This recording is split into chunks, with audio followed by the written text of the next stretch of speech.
मौजे निडेबन तालुका उदगीर येथील सभे नंबर 122 मधील 1 हेक्टर 35 आर जमिनीतील मनोज मल्हारी पाटील सोमवंशी यांच्या हिश्श्याच्या जमिनीवरील चिंचेचे आंब्याचे झाडे रणजित मल्हारी पाटील सोमवंशी यांनी कोणालाही न विचारता शासनाची कोणतीच परवानगी न घेता जेसीबीच्या सहाय्याने गैरकायदेची मंडळी जमवून त्यांच्या मदतीने झाडे तोडली आहेत, अशी तक्रार पोलीस उप अधीक्षक उदगीर यांना दिलेली आहे। तक्रार देऊन 1 दिवस झाले तरीही कोणतीच कारवाई होत नसल्याचे मनोज मल्हारी पाटील सोमवंशी यांचे म्हणणे आहे।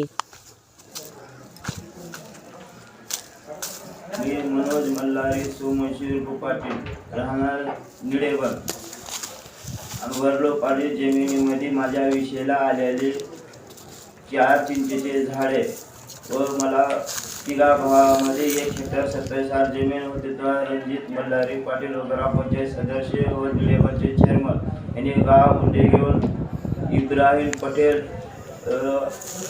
भीमराव केंद्रे वसंत भीमराव केंद्रे व संगमेश्वर बिरादार यांनी चिंचेचे झाड न विचारता माझ्या विषयामध्ये झाड तोडून माझे पिकाचे नासधूस केलेले आहे। माझ्या झाडाचे पिकाला चिंचा भरपूर लागलेले आहे। तिथे जेव्हा आंब्याचे झाड तोडून मला जे मारायची धमकी देत आहेत, मी ग्रामीण पोलीस स्टेशनला गेला तो सुद्धा माझ्या कोणी तक्रार घेत नाही व राजकुमार पुजारी यांनी सुद्धा काही बोलायला तक्रार घेत नाही, त्याच्यावर कारवाई करत नाही। त्या गुण लोकांवर मला 2 महिने झाला सातच त्रास देत आहे व काही झालं बरं वाटतं राजकुमार पुजारी ग्रामीण पोलीस स्टेशनचे जबाबदार राहतील।